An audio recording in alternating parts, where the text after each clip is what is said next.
Hello friends, आज हम बात करने वाले हैं द्रव्य गुण विज्ञान के अंदर जो विपाक टॉपिक है उसको मैं आपको पूरा समझाने वाला हूं। तो दोस्तों वीडियो अंत तक जरूर देखें। इस वीडियो के अंदर मैं ऑल ओवर सिलेबस के पॉइंट को कवर करने वाला हूं और बहुत ही इजी और सिंपल तरीके से आपको विपाक को समझाने वाला हूं। तो चलिए दोस्तों स्टार्ट करते हैं आज के वीडियो को। हम बात करते हैं सबसे पहले निरुक्ति की कि विपाक की निरुक्ति होती क्या है। तो इसके अंदर आपको एक श्लोक याद करना है, विशेषो जरण निष्ठा काले रस विशेषस्य पाकः प्रादुर्भावो विपाकः। क्या लाइन है दोस्तों, विशेषो जरण निष्ठा काले रस विशेषस्य पाकः प्रादुर्भावो विपाकः। अब इसका मतलब क्या होता है, द्रव्य पाचन के अंत में जो रस विशेष उत्पन्न होता है उसे विपाक कहते हैं। एक सिंपल लैंग्वेज में समझाता हूं कि जब हमारे भोजन का पाचन हो जाता है तो उस पाचन होने के पश्चात जो विशेष रस उत्पत्ति होती है उसको हम क्या कहते हैं, विपाक कहते हैं। दोस्तों ये आपसे याद हो जाए तो बहुत बढ़िया बात है, और नहीं भी याद हो तो आप हिंदी में भी लिख सकते हैं कि द्रव्य के पाचन के पश्चात, भोजन के पाचन के पश्चात जो विशेष रस उत्पत्ति होती है उसी को हम क्या कहते हैं, विपाक कहते हैं।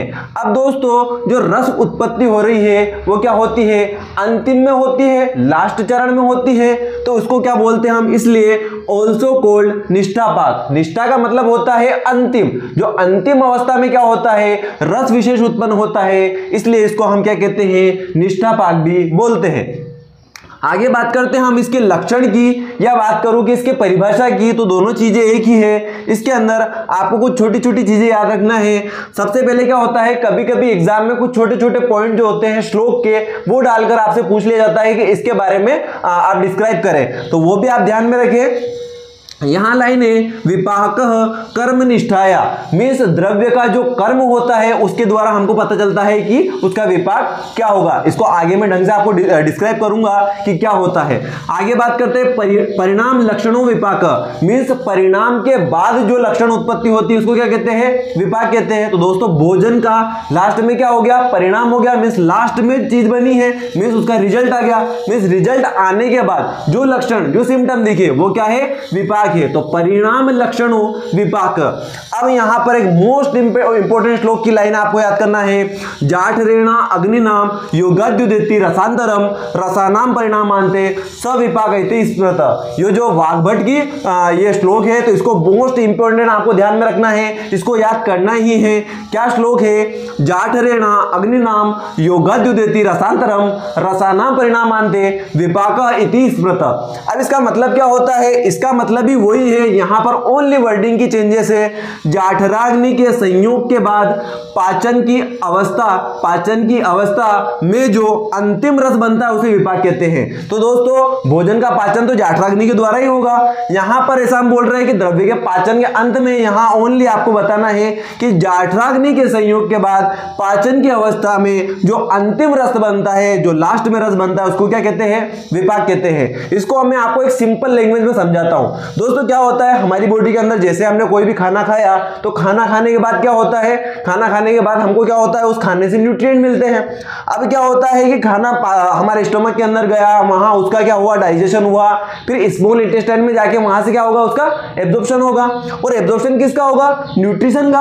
और जो न्यूट्रिशन एब्जॉर्ब हो रहे हैं वही क्या है, विपाक है, क्योंकि लास्ट में क्या चीज बन रही है, न्यूट्रिशन बन रहा है, तो उसी को क्या बोलेंगे हम, विपाक बोलेंगे। आगे और इसको मैं ठीक से आपको डिस्क्राइब करूंगा। तो हमने क्या देख लिया, सबसे पहले आपको निरुक्ति पता होना चाहिए कि द्रव्य के पाचन के अंत में जो रस विशेष उत्पन्न होता है उसको क्या कहते हैं, विपाक कहते हैं। और विपाक कर्म निष्ठया, कर्म को देखकर हम विपाक को पता कर सकते हैं। नेक्स्ट क्या है, परिणाम लक्षणों विपाक, मींस अंत में जो रिजल्ट आएगा, जो परिणाम आएगा, उसके लक्षणों को देखकर हम विपाक का पता कर सकते हैं। और मोस्ट इंपोर्टेंट कि जाठराग्नि के संयोग के बाद पाचन की अवस्था में जो अंतिम रस बनता है, पाचन की अवस्था में जो डाइजेशन की प्रोसेस चल रही है, उसके लास्ट में जो चीज बनती है, जो रस बनता है, उसी को हम क्या कहते हैं, विपाक कहते हैं। तो इस तरह से इसकी निरुक्ति, लक्षण या परिभाषा होती है।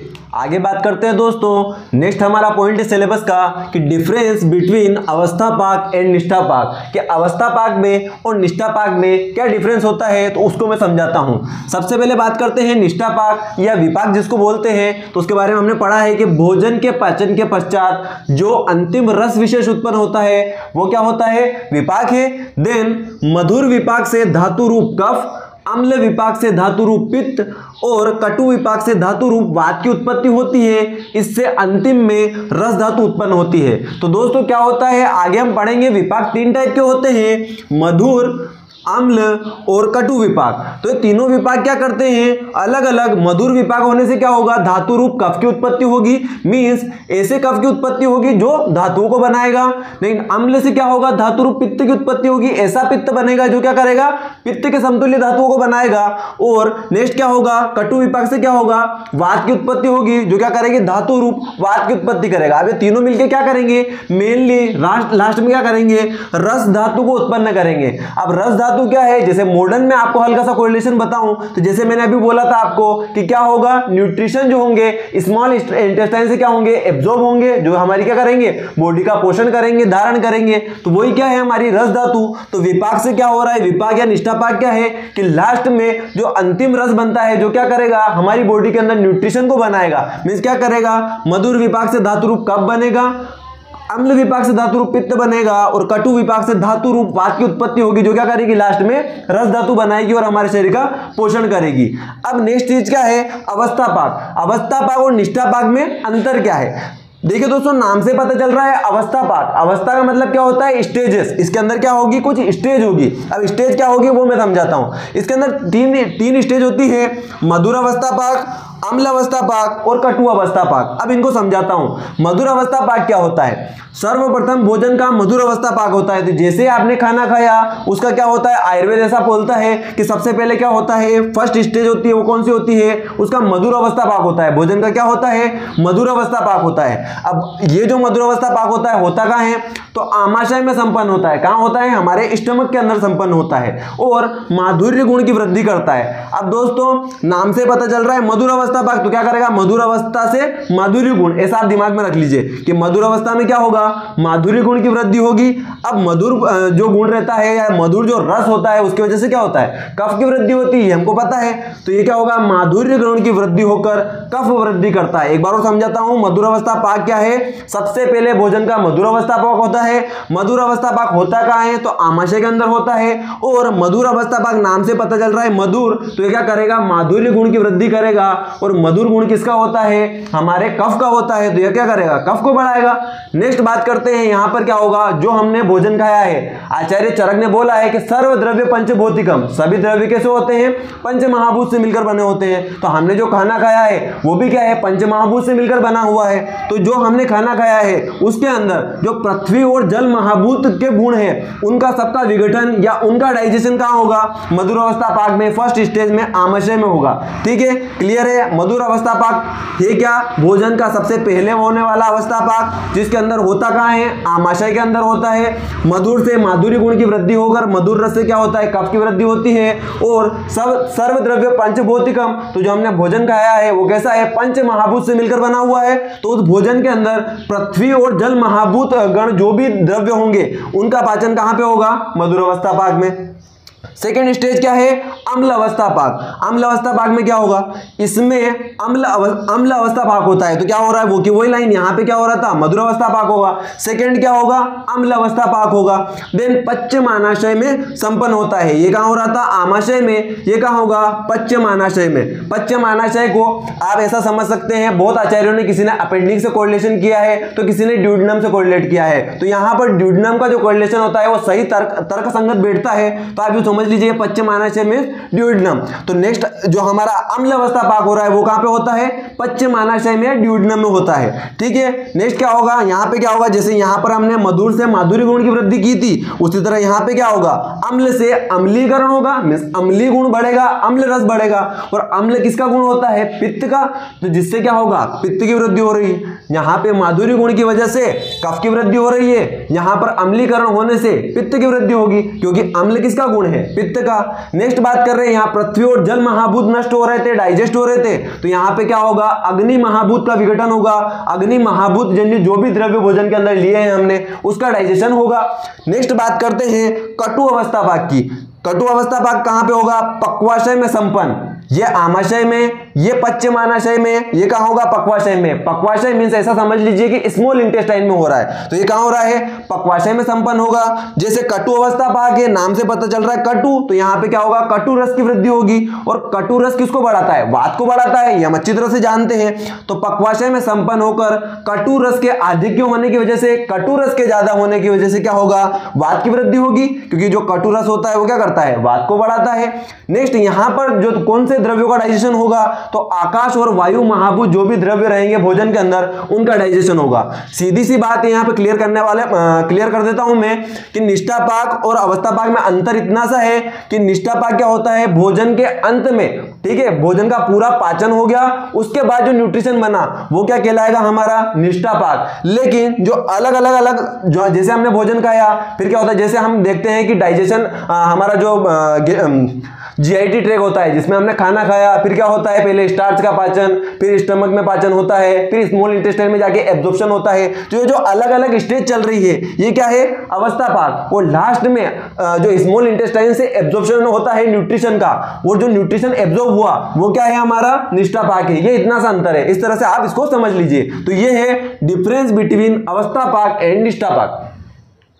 आगे बात करते हैं दोस्तों टाइप्स ऑफ विपाक एंड गुण और कर्म के बारे में। तो यहां दो पॉइंट को मैंने मर्ज कर दिया है। यहां पर हम विपाक के टाइप भी देख लेंगे, साथ ही उसके गुण और कर्म भी देख लेंगे। तो आप चार्ट के रूप में इसको याद कर लेंगे तो बड़ी आसानी से आपको चीजें याद हो जाएगी। सबसे पहले बात करते हैं, हमारे सिलेबस के अंदर 3 टाइप के विपाक दे रखे हैं, द्विविध विपाक, त्रिविध विपाक और पंचविध विपाक। तो इनको मैं आपको समझाता हूं। सबसे पहले है द्विविध विपाक। आचार्य सुश्रुत ने इसको माना है, मोस्ट इंपोर्टेंट आपको ध्यान में रखना है कि द्विविध विपाक इसने माना, आचार्य सुश्रुत ने माना है। अब कौन कौन से माने हैं? तो 2 विपाक माने हैं, गुरु विपाक और लघु विपाक। कौन कौन से माने हैं? 2 विपाक माने हैं, गुरु विपाक और लघु विपाक। आगे बात करते हैं, तो इन्होंने क्या किया? इनके अंदर महाभूत की प्रधानता के अकॉर्डिंग बताया है इनको कि गुरु विपाक जो रहेगा उसके अंदर 2 महाभूत की प्रधानता रहेगी, पृथ्वी और जल।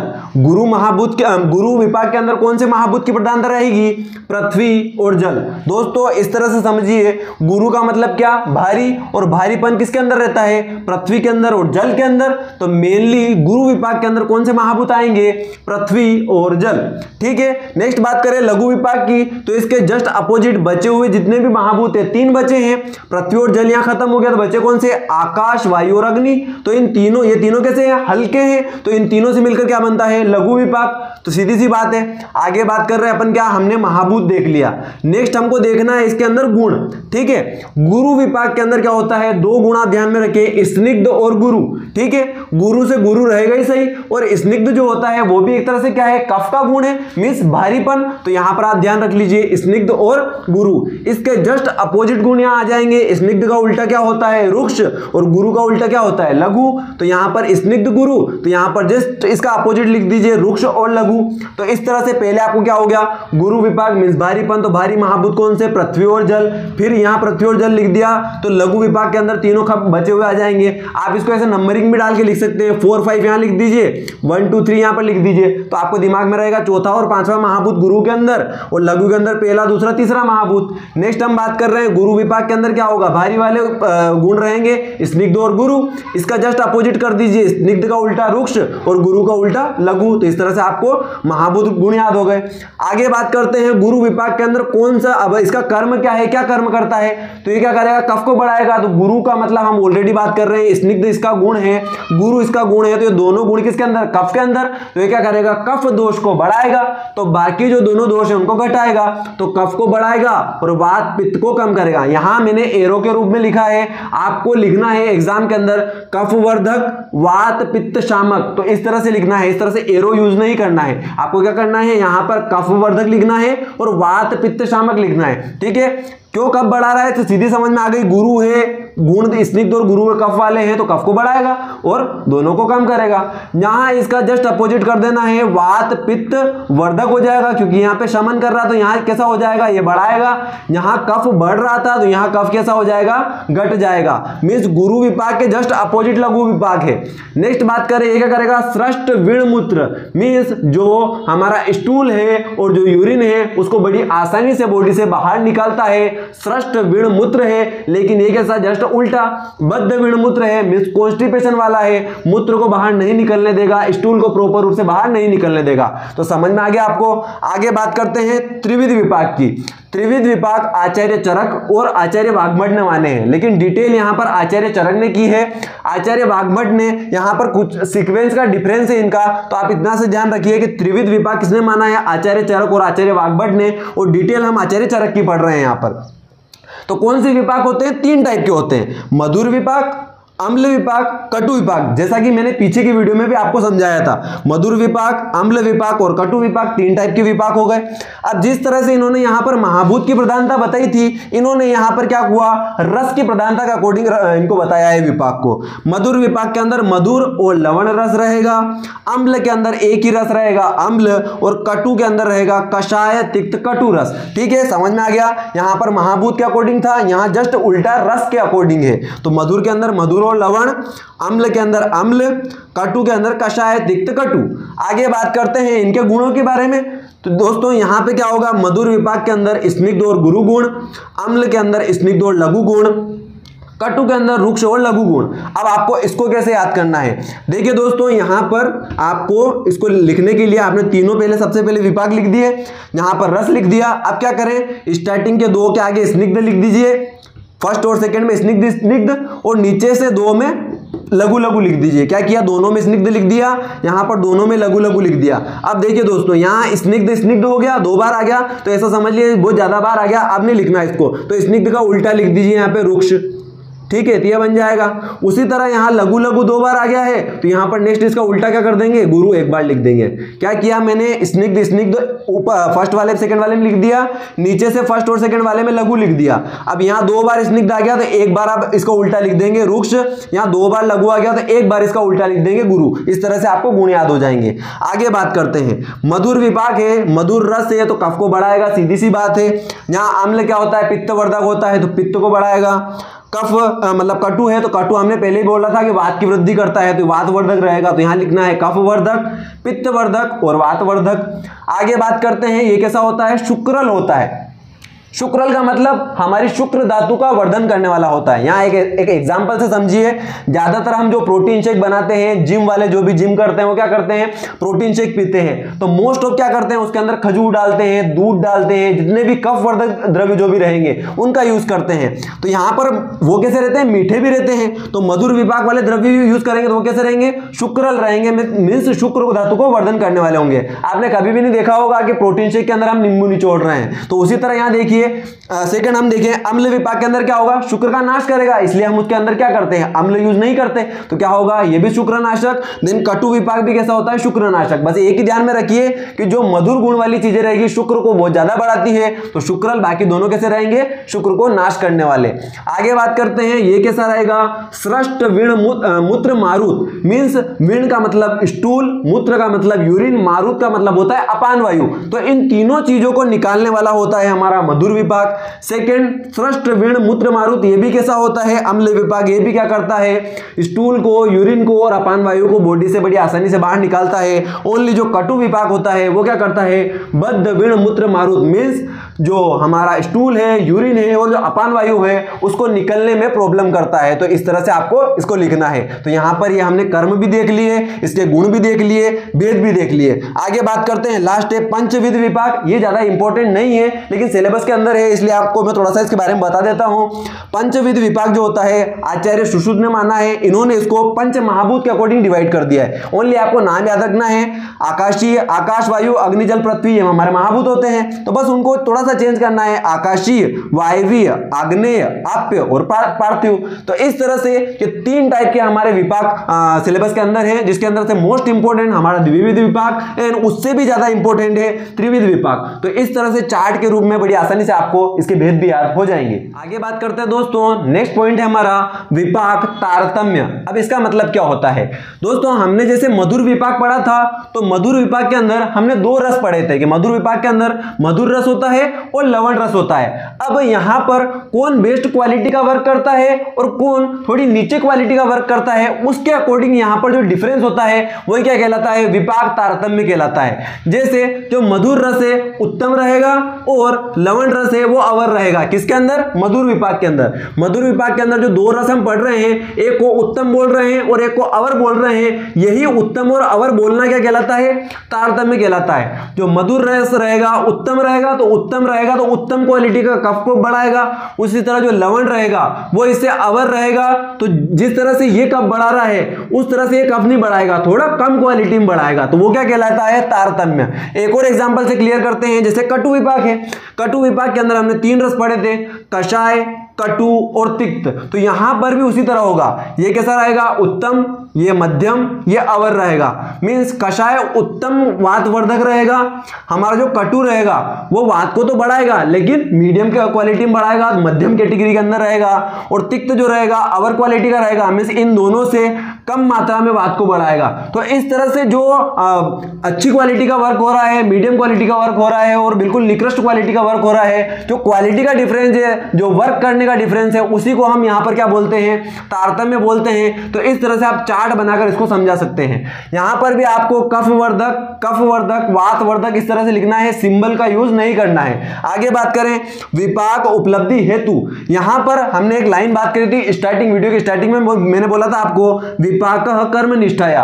अब इसका मतलब क्या, कर्म के आधार पर विपाक का ज्ञान होता है। मींस बॉडी के अंदर जैसे हमने कुछ भी चीज खाई, वो किस तरह का इफेक्ट बॉडी के अंदर दिखा रही है, किस तरह का कर्म कर रही है, उसके अकॉर्डिंग हम देखेंगे कि विपाक उस द्रव्य का क्या है। ठीक है, तो यहां पर क्या हो रहा है, मान लीजिए एग्जांपल पे कोई भी हमने द्रव्य खाया, वो द्रव्य क्या करता है, बॉडी के अंदर जाकर शुक्र को बढ़ाता है, कफ को भी बढ़ाता है, और श्रेष्ठ मूत्र मींस जो हमारा स्टूल होता है और यूरिन होता है उसको बड़ी आसानी से बॉडी से निकालता है। तो ये तीनों गुण जो हमने देखे थे, ये तीनों जो कर्म देखे थे हमने, किसके अंदर देखे थे, ये तीनों कर्म हमने देखे थे मधुर विपाक के अंदर। तो यहां पर क्या हो रहा है, मधुर विपाक का ज्ञान हो रहा है।